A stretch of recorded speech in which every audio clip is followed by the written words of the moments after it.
Hello everyone, আসসালামু আলাইকুম। Back to my channel চালমুস কিচেনে সবাইকে ওয়েলকাম করছি। আজকে সকাল সকাল চলে আসলাম রান্নাঘরে।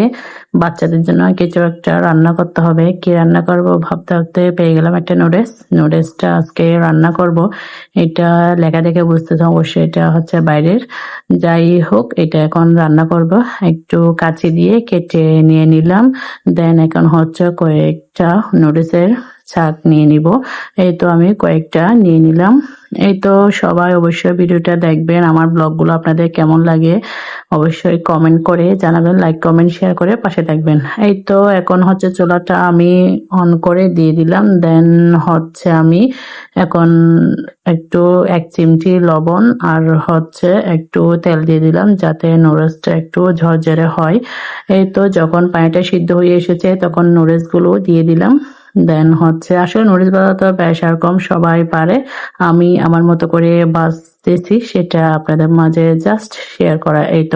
এই তো এখন নুডলস এখন সিদ্ধ হয়ে এসেছে। কয়েক মিনিট সিদ্ধ করে নেওয়ার পরে আমি একটা ছাঁকনিতে ছেঁকে নিয়ে একটু ঠান্ডা পানি দিয়ে ধুয়ে নিয়ে দিলাম। ব্যাস আমার নুডলসটা রেডি। এখন হচ্ছে বাজার পালা।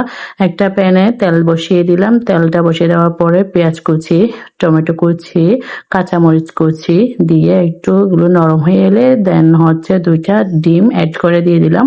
ডিম 2টা ভেঙে দিয়ে দিলাম। দেন একটু লবণ দিয়ে দিলাম ডিমের মধ্যে।